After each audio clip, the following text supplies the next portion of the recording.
Okay, cool. So let's get started for today. Today we're going to be learning the basics of Golang.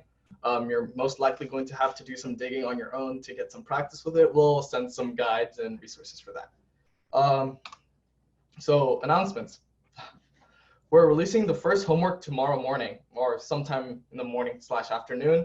The due date's going to be Tuesday, but it's meant to be more of a quick refresher rather than just testing you on like what we've learned. We're going to be sending out some like write-ups and like websites that you can look to get a better understanding of the material, because reading documentation is really, really important to this class and to industry. So that's something we're going to be training you guys on. Yeah, it's going to be on command line, Git, and networking. It's not going to cover Golang. That'll be the next homework assignment. Yeah, due Tuesday, we'll be releasing reading resources. Our first guest speaker is going to come here on Tuesday. We're going to be talking about some cloud stuff. We'll announce it the day of. And I think that's it for announcements, Shane. Am I missing anything? Yeah, so for the guest speakers, it would be great if you guys can come like not Berkeley time, but on time. You don't have to, but like just to respect the speakers. It'll be really nice if you guys. Yeah. And the earlier you guys get here, the earlier we can start. So so that means that we can learn more from our guest speaker lineups. Cool. So quick refresher. Last time we finished up Git merge conflicts. We'll be assigning some required reading just so that you guys can get up to date on anything that we may have missed in class, especially documentation. We're going to be sending you lots of documentation. I wouldn't say a lot, just any documentation you may need for the project.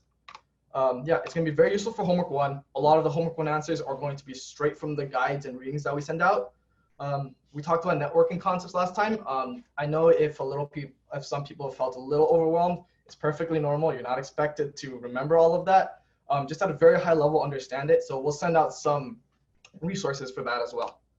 Today, we're going to be learning Golang. It'll be very familiar for you, for those of you that know a little bit of Python or C. It's pretty much the brainchild of Python, C, and JavaScript. So we're going to be going into printing, like input outputs for users. We're going to be talking about packaging and imports, variables and constants, conditional statements, loops, functions, structs, which are commonly known as objects in other programming languages, and most importantly, basic web programming. So you're going to be getting a taste of web programming. We're going to be using the Insomnia tool that we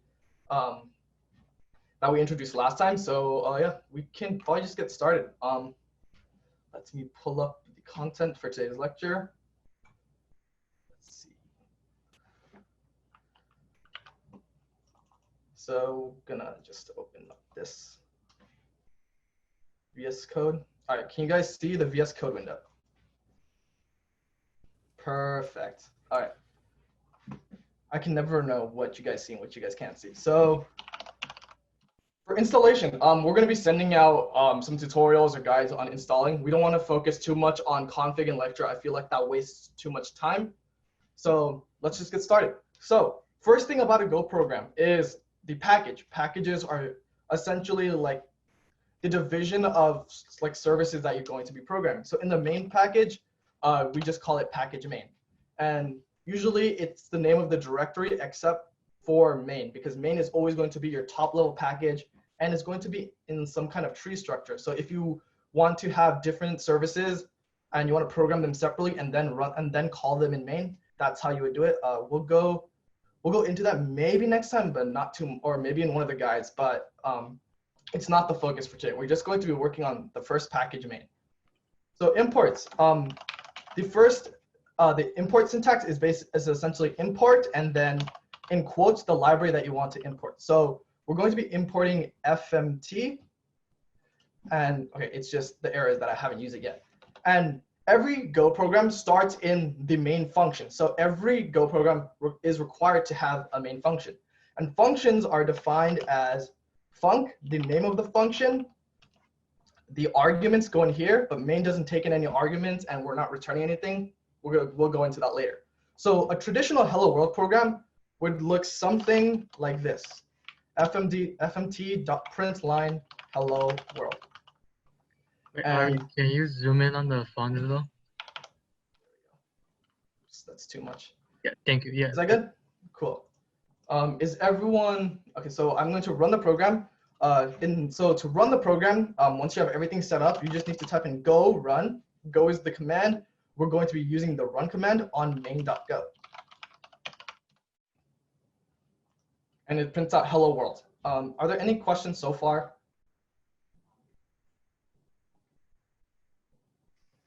So what's the FMT for? FMT is basically our input output library. So FMT basically prints out to the console window or to some kind of stream, which in this case is the user output, and it just prints out whatever we want. So in Python, it would be the equivalent of just doing print hello world. In Java, so FMT is like it's an actual library, not just like random letters. Yeah, this is an actual library. Okay. If I don't know exactly what it stands for, but I mean we can pull that up. Let's see. It's just called FMT. The documentation, I can just pull it up here. It doesn't really say what it stands for, but yeah, so FMT is a library. Now let's go into more imports. So let's say I want to import another package. The way to import multiple packages is to use opening parentheses and closing parentheses, and then we can just we can line separate them. So let's say I want to import something from the math library. So because I want to print out the values of pi, so we would just line separate them and then say math. So let's actually print out pi. Now here's one thing that's really, really important to consider. Anytime you import a library, every time that you want to access something within that library, you always start with a capital letter. So if you look at FMT, we're accessing the FMT library and we're using its print line function and it's capitalized. If I try to do something like something that's lowercase, it's not going to let me. The convention is that Go, every time you have some kind of library or you create your own library, anything that's lowercase is not exported, meaning anything outside of your package can't access it. They're internal variables. If we want to access something, we always have to capitalize them. In this case, we can just use pi and the error goes away and we can actually print out pi to a certain extent. We don't know all the digits of pi. So now we're going to be going into variables. There's a lot of different types. So I think for the purposes of this lecture, we can just go into integers, strings, and booleans. So how you define a variable is one of two ways. So one is to do var. That just says that we're going to be declaring a variable. You put in the name of your variable and then the type. It's a little weird because usually you just do int a or int x. So we can just set this to 5 for now. Let's see. And then if we want to print it out, we just put in a and it'll print out 5. We're not using math anymore. So we printed out 5. Let's say if we want to declare a string, we can just call it string and delete 5. Or actually, I'll just call this b and comment this out. There we go. So that's how you would print out. That's how you would assign a string.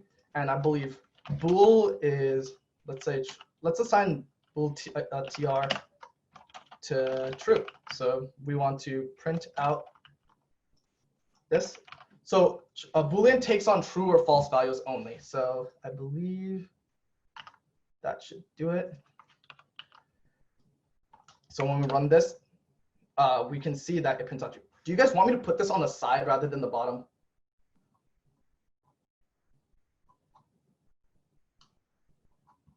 Yes, okay, so that's the general consensus. I think it's a little easier to read as well. I think that's a lot easier to read. So go main.go, we print out true. Now there is another way that's a lot easier and a lot more concise. So I'm just going to leave these up here for reference. But if we want to assign the variable tr to true, we can just use a colon equals and it basically infers the type. So you don't have to think about it. The compiler automatically looks at what you put in this case true, and then it automatically determines what the type is.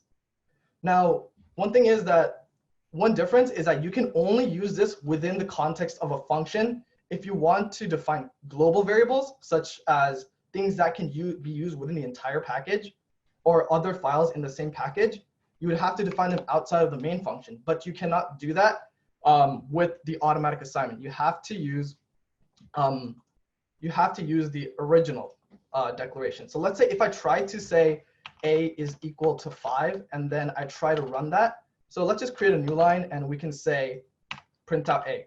What's going to happen is there's going to be an error because you cannot use the automatic inference in global context. However, you can use the original declaration context. So it'll print out true, and then it'll print out the original value of a, which is 5 right here. Are there any questions? Okay, let me actually do this. Exported functions. Think about exported functions as like private and public variables in other languages. So something that you would use is an exported functions and exported variables. Those are basically things that you want other APIs to use. So if you capitalize them, the compiler automatically thinks it's okay for anything that's using that library to use it. You can access it. You can change stuff. If you want something to not be changed, for example, if I want this variable a to always remain constantly a, and we don't want it to change, and we don't want it to be accessed or read by the outside world, we keep it lowercase. If we want it to be accessed by the outside world, let's say by a different program that wants to use this program as like a library, then we would capitalize it. No, it is default behavior. So it's capitalization and lowercase is an automatic thing that's done by the Go runtime. Let's see.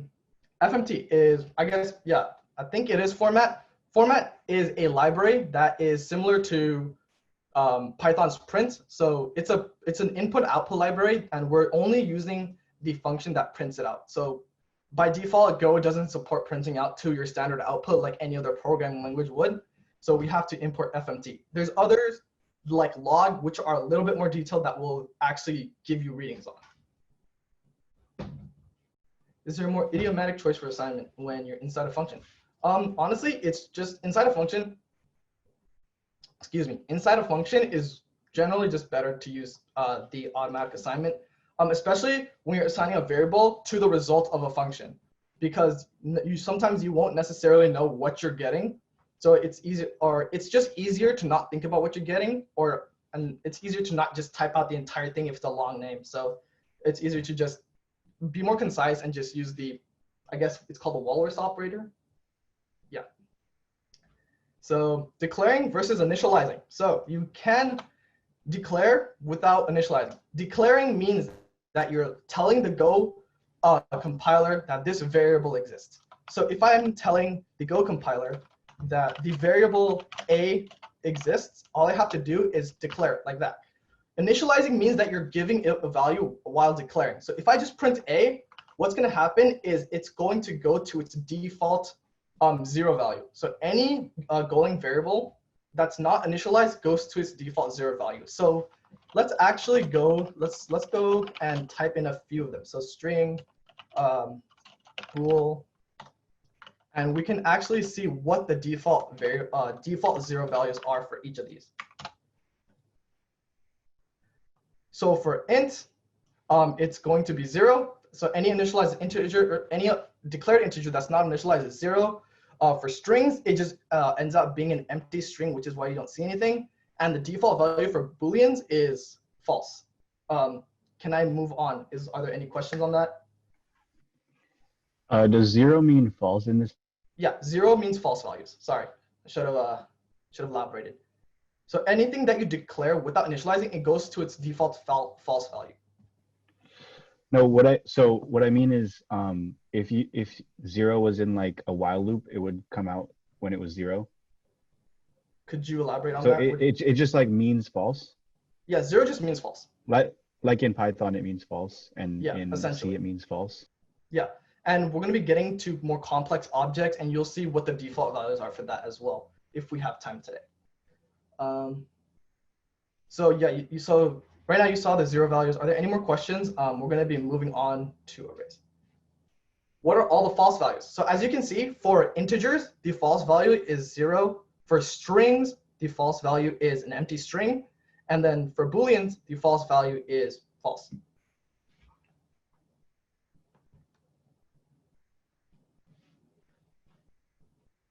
Yeah, so anything that's not initialized, like we don't give it an initial value, we just declare it and tell the compiler it exists, it'll always default to the false value. So that one is really, really important because if you overlook that when you guys work on the project, it's going to give you some really, really weird errors. So let's go into functions, not functions, arrays. So we have individual like data types. If we want to work with integers, we have the int type. For strings, it's string. For Boolean values, it's bool. But if we want to work with groups, we put them into array, which just think about it as a series of connected boxes. So to declare an array, the syntax is first the variable, meaning that you're declaring a variable, the name, and then a pair of brackets saying how many, and inside the brackets you put how many variables you want to store. So let's say I want to store 2 values and I want to make them the data type integer. So we just declared an array that has essentially 2 connected boxes, and each of them have to be of type integer. Now, what happens when I just print out the value of a? It's just going to be an empty array. So remember, when you declare without initializing, everything defaults to 0. So are there any questions on what I just did here? The main idea is that arrays are just a sequence of the same data type. Can you use the walrus operator for this? Yes, so I'll be getting into that. I don't think default values are that important. If you forget to initialize something, that's what I meant. If you forget to initialize something and then you end up using it, then you end up with 0 values, and it doesn't throw a compiler error, so you don't necessarily know where it went wrong. And okay, so what if we want to change it? So arrays are 0 index, meaning that if there's n elements, the indices go from 0 to n minus 1. So in this case, because there's 2 elements, it's going to start at index 0 and then go up to index 1 because 2 minus 1 is 1. So let's say we want to initialize some of these. To change the values in an array, what we do is we use a bracket operator and then index, and then we set it equal to something. So let's say I want to set the 0th index to 6 and then the 1st index to 1. So what happens when we run that? It should theoretically say 6 and 1. Let me clear this so you guys can see it.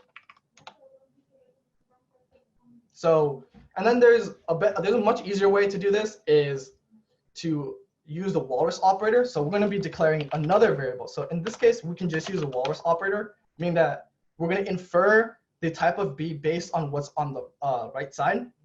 And in this case, we can just do the same thing. We can type, let's use strings this time. String. And the thing is, when you use the automatic assignment, the walrus operator on an array, you have to use brackets, meaning that you have to, this is just syntax for initializing it when you use the walrus operator. Is it okay to have a space between 2 and int? Let's find out.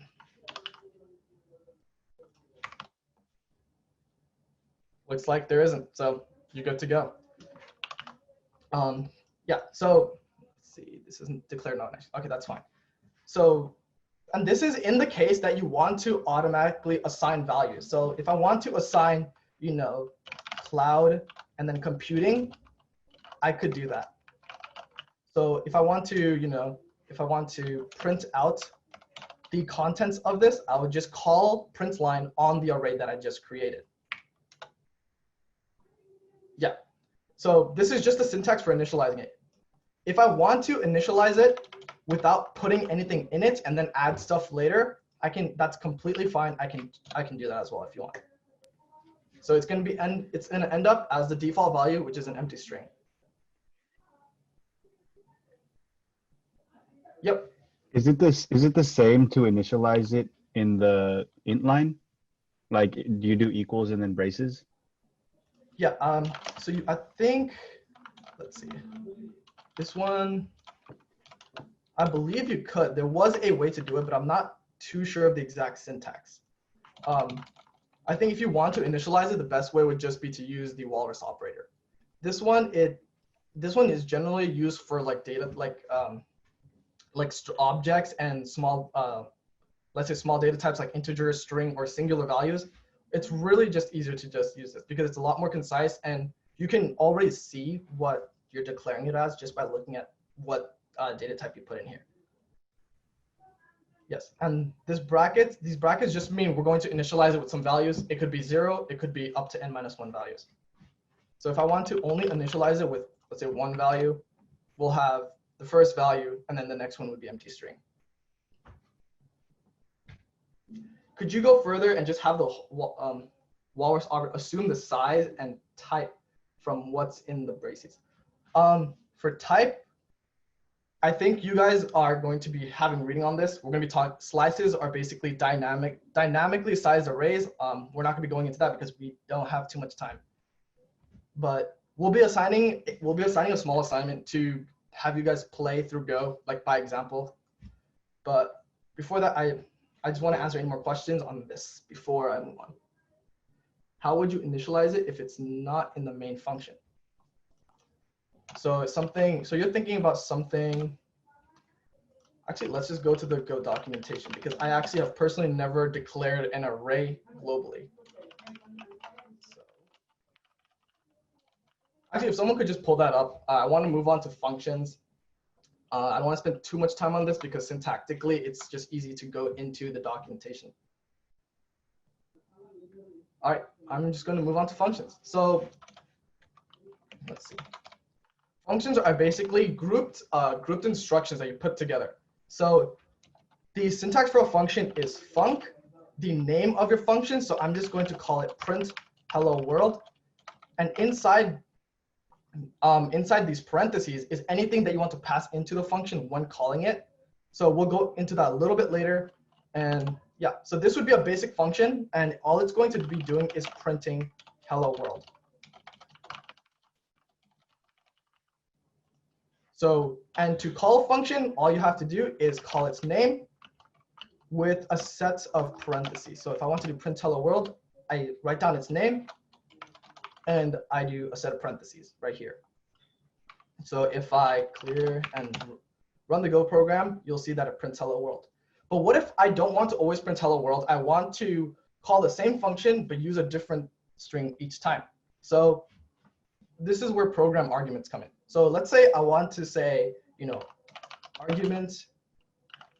I want to pass in some argument. It could be whatever name you want, as long as it's not something like string or something that's like a protected name. And then you put the data type after it. So let's say I want to print anything that's passed into this function. I would say here is, I would put hello world within these parentheses. So let's try that.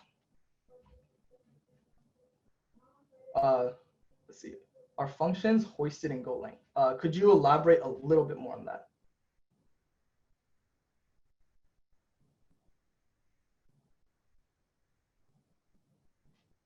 Yeah, so I think you can declare it after because the compiler automatically checks it. Yeah, so it doesn't need to be declared like before anything or after anything. Cool. So let's actually say hello world and then some kind of number. Or maybe we want to add 2 strings together and pass them in. So what we do is we can say argument, let's call this argument 1 and argument 2. Let me close this. Argument 1 and argument 2. And both of data type string, and all I want to do is add them together and then print them. So hello cloud, and you separate arguments you pass in by commas. So you see here in the inputs, they're separated by commas. It's the same thing in the same order. We're not going to be going into like variable length number of arguments because I think that's a little too advanced for today's lecture. So let's call this hello cloud computing and see how that turns out. So you can see that it prints out hello cloud computing, but there's a much easier way to order these. Since these are both type string, what you can do is have string be at the very end and it applies to anything before it. So argument 1 and argument 2 are automatically assumed to be string in this context. And let's say I want to pass like some integer. We could do that too. I recommend you try it out. So it'll look something like this. And it only applies to everything until you reach another keyword. So int would only apply to argument 3 because we see another keyword and we kind of just stop there and then say, okay, anything before that is a string. Are there any questions on that? Cool. Now, what if we want to have it return something rather than do something? So your return values can go here. And what you have to do is you have to say the type of what you're returning. So let's say I want it to return string, and we don't want it to take any kind of argument. There's a question on arrays. What do you need to give an array size and parameters? Could you elaborate on that?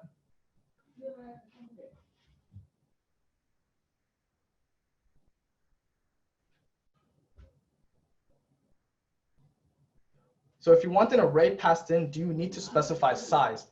You do not. You just pass the array in, and anything that you do within a function with that array, you have to make sure it's within bounds by using length. Or there's a Golang function, I believe it's like len or something, that gives you like the length of an array. Yes, it does pass by values. So we're going to be going into pointers later on. I'm not sure if we'll have time for it, but yeah, we need to get through conditional statements and things like that. So let's say I want to have the function return something rather than do something. So what if I wanted to just return hello world? So that's what you can do. You can have it return something, whether it be an integer or any other complex data type, but you have to specify it. So we're going to actually say, let's define hello to be the return value of hello world, and then we can print that out. So you can see over here, it should print out hello world. Can you guys still see that okay? All right, cool. Just for reference. But there's a way to actually return multiple things, and it's just comma spacing them. And the only difference is that you have to create a set of parentheses. And I think this is one of the most beautiful parts about Golang. It's really, really straightforward to read. You have the function definition saying, okay, this is a function, this is the name, here's what it's inputting, here's what it takes as input, and here's what it puts as output. So if you see over here, it's probably going to return an error because we're not returning two things. So let's just say we want to return hello cloud and then another argument. We do this by putting a comma and then putting the next argument, so computing.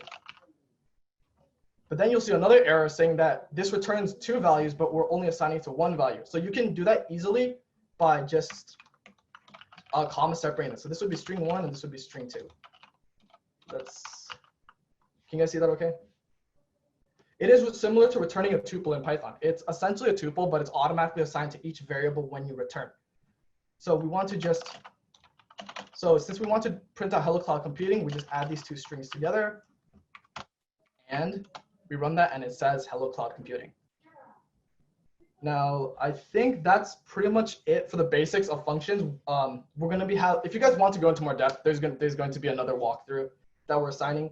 So without further ado, let's actually move on to conditional statements. So what if you want to print something based off of a certain condition? Can you do string 0 to get multiple strings?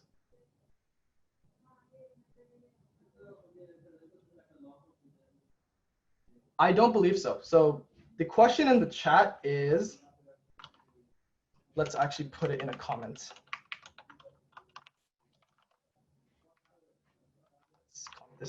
So if we have some kind of string that's the result, can we treat it as an array and observe and like get the values with indices? I don't believe you can. It's not, if you try and do that, I think it'll return an error because you have to assign it to a certain number of values. There might be some syntax for it. Don't quote me on that, but from my knowledge, it's better to just, and in the project, you'll just be assigning it to specific values. The colon equals just means you're setting it equal. You're setting the left side equal to the right side, but you don't really care about what the value is. The compiler that compiles this Go program automatically thinks about, it already knows essentially what the type is, so it doesn't throw an error. Yeah. Cool. So conditional statements. What if we want to have our program branch out in multiple different ways? So let's say we have some x value set equal to the integer 5. And based on whether we may not know what it is. Maybe it's greater than 5 or less than 5, or it could be 1,000 or 1,000,000. What if we want to say if it's less than 20, we say just right, or if we say it's greater than 20, it's too high. So the syntax for that is to branch with an if. So if x is greater than 20, we can print out, too high. And then else we can print out just right. So the syntax is you have to type an if and followed by your condition. And then you separate what you want to do based on that condition with braces. And then let's say in the case that you want to do something else, if this condition isn't true, you'll have to put something like this. So in this case, it's throwing a, let's see, expecting, Okay, actually, let's do it this way. This is much simpler. Cool. So in the case that, let's do a return function here. So in the case that x is greater than 20, what it's going to do is it's going to print out too high and then return from this main function, meaning anything underneath the return is not going to execute. Otherwise, if it's not even going to look at anything within the if statement and just jump right to the next one. So I'm just going to run this. It should theoretically say just right. Yeah, I think it's just this. There you go. That should do it. Yeah, so here, if a block return, it ends with a return statement, just drop this. So the reason that this is so is because anything after this is essentially just the last instruction. So if this doesn't execute, anything afterwards will automatically execute. So it just says, since this is going to occur anyways, and it's underneath a return, we can just get rid of that, which is why I got rid of that, essentially. Yeah, so you were right. It was on the same line. Now, let's see what's next. So let's say, let's say if it needs to be greater than 20 and let's say it needs to be greater than 20 and less than 30. So if you want to do multiple conditions, it's you follow your first condition with a double ampersand and then put in your next condition. So what if anything greater than 20 and less than 30 is just right? So we put just right here, too high here. So if we run this program, it's going to say, all right, let's just do not right. It's going to say not right because x is neither greater than 20 or less than 30. But if we do something like 25, you can see how it branches within into the if, says just right, and then returns so that anything afterwards is not executed. Are there any questions so far? Compound statements. I'm not sure if that's proper syntax for Go, but let's actually try it. So 20x 30. Yeah, it looks like it's a mismatch type operation, so the compiler doesn't like that. That would be neat though.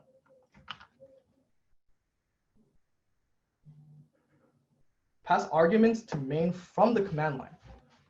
Let's see. There is a way, I think it's from using the input-output utils in FMT, or it's from, I think it's a different library called IOUtil, but we're not going to be going into that. Why do we need return again?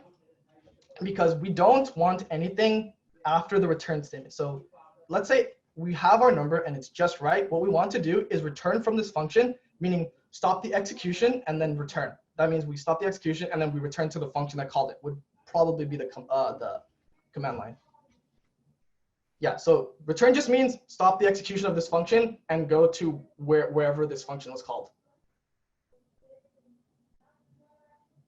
Can you take an input from the command line? It's not in scope, but I think you have to use the IOUtil library, or it's called IOUtil. You guys can look that up, but I think we need to move on to, we're going to skip switch statements and go straight to loops. So let's say we have some variable x and it's set to 0. what if we want to make it so that it's equal to 25, what we do is we use a for loop, and for just means for the following condition, keep doing this. So for x is less than, let's say we want it to be 30, while for the condition you say x plus equals 1. Golang does not have while, so that means you can't say while x is less than 30, you add 1 to x. It's a little weird, but that's the way it's kind of structured. Yeah, rip while. So let's print out x and see what it ends up being. Theoretically, it's going to be looping through this until it reaches 30. So let's see. All right. It's just being annoying and saying to use x plus plus, which is the same thing as add 1 to x. So it should print out 30. But let's say we want to initialize. X, and then we want to print out every value from a certain range. So how you would do that is you declare x, because that's how you need, I think you can do for x is equal to 0. So you can declare it here, and then you separate your condition with 2 colons. So I'll just type this out and explain what it does in a bit. So it starts off by saying x is equal to 0. We're declaring a variable and we're setting equal to 0. So that's basically anything before the first semicolon happens before the execution of the loop. Then what we say is we execute everything within these 2 braces while this condition is true. So in this case, we want to keep doing something while x is less than 30. And then after each execution of the loop, we do what's are like a post loop statement. So here in this case, after each execution, just increment x. So what the purpose of what I'm writing right now is to start at x equals 0, and while x is less than 30, we print it and then we increment it. So what this is going to do is print out every number from 0 to 29. Let me look at some questions. Infinite for loops. Yeah. Infinite for loops are super simple. I'm not going to do it because I don't want to crash I don't want to run into one. But essentially, you just do for. That's it. It's really, really straightforward and simple. No, you don't. So like in Java, I know Java uses something like for int x equals 0 and things like that, but I'm pretty sure that's not the correct syntax because let's see, actually. Yeah, it's just gonna give you like some weird error. I think let's actually try and do that. Or let's just do something like this. Yeah, it's expecting some expression or something, but I don't think that's supported at least. So continue or break. Yeah, and you have your generate continue. Continue means it's kind of like the return function for a loop, but it essentially means cut the execution of the loop right here and then go on to the next. So if I say, so if I have this, see, let's actually restore what we had before. How are we doing on time? I got 10 minutes left. So we have this from before. If I say continue right after this, what it's essentially going to do is it's going to move to the next iteration of the loop, and it's going to skip everything after that. So if I do something like this, it might give me a compiler error. It might not. So let's actually try that. Yeah, so anything after continue is never executed because every time it reaches continue, it just goes to the next execution. And I believe break is also supported. So what this would do is break after the first iteration. So you can see it starts at 0, it prints it, and then it breaks. Break just means exit the loop, don't do anything else. Documentation reading party, go for it, guys. We have 10 minutes left. I think we can talk about pointers. I think that's pretty much, we can talk about web servers and objects later. But essentially, a pointer is it's kind of hard to describe pointers, but essentially a pointer points to a memory address. So what we're going to do is we're going to declare a variable named A, and we're going to set it equal to 5. And what we want to do is we want to create another variable that points to the memory address of this variable. And I'll explain why in just a little bit. To do that, what we do is we declare a variable, and we're going to call it pointer, and it's going to be a variable of type pointer int. So this means that it's a pointer that points to some address, and at that address, at that memory address, is an integer variable. So think about your computer's memory as just a bunch of it's just a sequence of blocks. It's just one giant array, and each of these blocks have memory addresses. They have a specific address assigned to them, and inside those addresses, they can store values. So what we want to do is we want to point to an address, and rather than the value. So what we're going to be doing is we're going to be taking A, and we're going to say the pointer is going to point to the address of A. So here, let's see what the error is. Yes, not there. What it's doing here is we're taking the address of A by putting the ampersand. And essentially, if you want to print out the address of A, we would just print out the contents of the pointer. And it should give some memory address. So this is a memory address represented in hexadecimal form. This is not in scope, so don't worry too much about it. But what if we want to take a pointer and then figure out what's in the memory address? What we would do is use the same thing that we used to create the pointer. It's a star, and then the actual pointer itself. Can you directly print out address of A? Yeah, so actually let's do that. We printed out the address of A from the pointer, but let's actually do that directly and see how the values compare. And then we print out the actual value of A through the pointer. So if you do that, you'll see that they're the same value. That means that the address of A was successfully assigned to the pointer. Yes, and we do this because it's pass by value. I'm not sure if I'm going to get through everything today, but essentially what pass by value versus pass by reference. I think we can talk about that a little bit more conceptually. So think about it. So pass by value. I wish I could have it pass by value, pass by reference.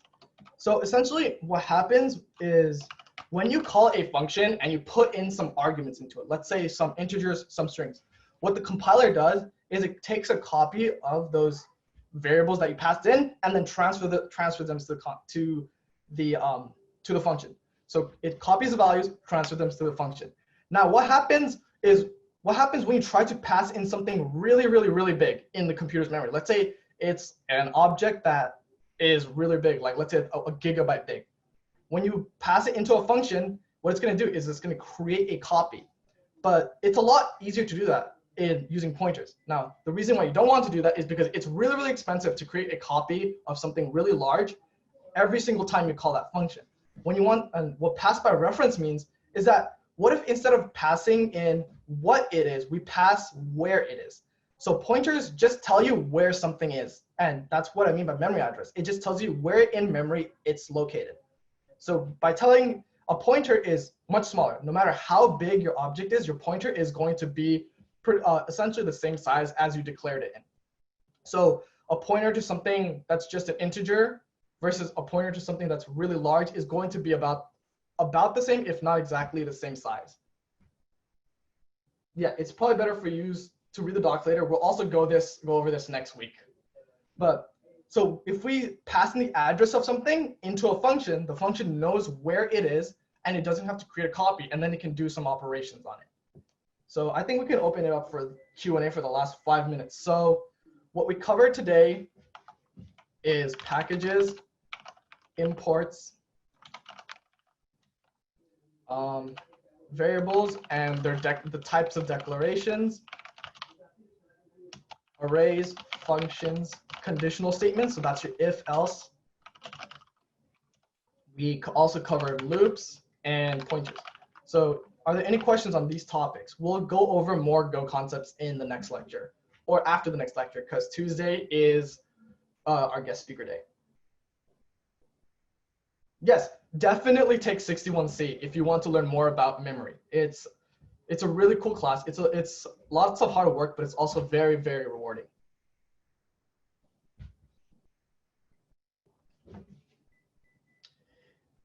Yeah, Dan Garcia is great. I think Weaver also teaches it. It's a different experience, but I honestly think he's a great teacher.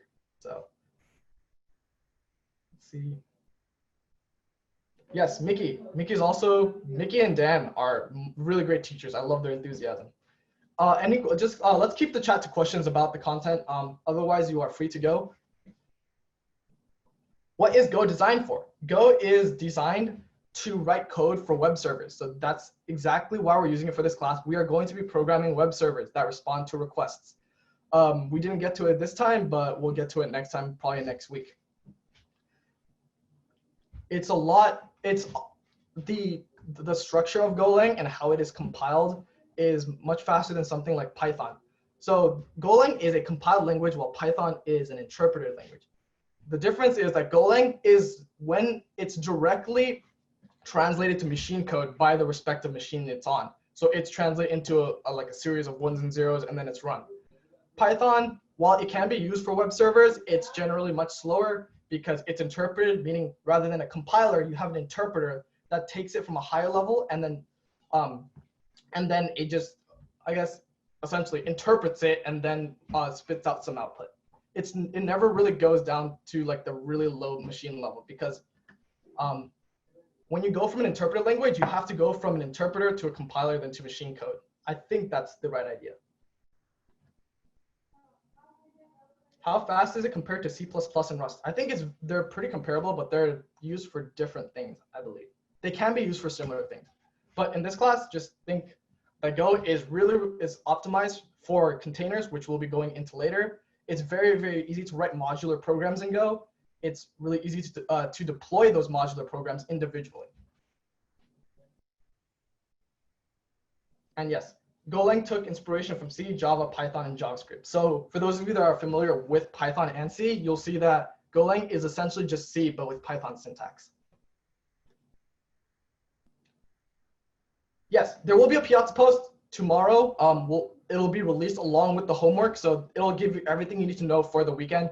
We're definitely going to be giving you some assigned readings. They're not going to be too long. I would say don't spend too much time on them, not more than like 15 minutes per reading. So we'll specify that in the Piazza post. Are there any questions about Golang, specifically about what we covered today?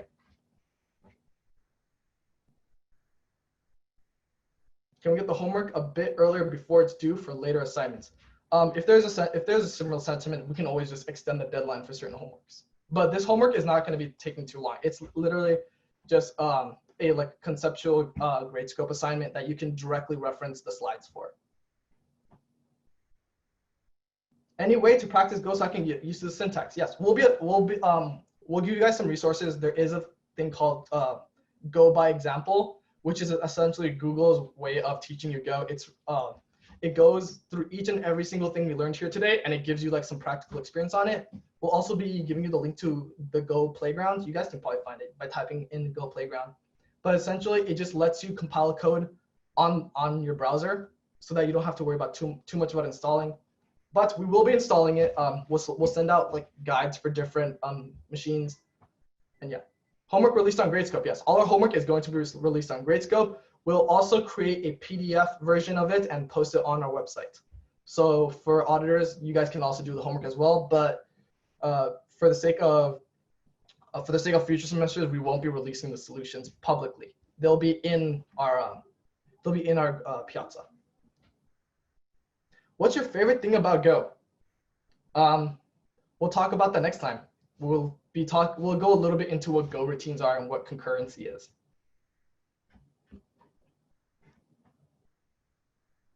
Project demo soon. We're trying to get the project backend finished by this weekend and then the front end finished by Thursdays. So earliest next Thursday is the project demo, latest by the following Tuesday. We'll be assigning homework on Go that teaches like you how to like develop a web server beforehand. So you don't have to necessarily know the project to actually do work for the project.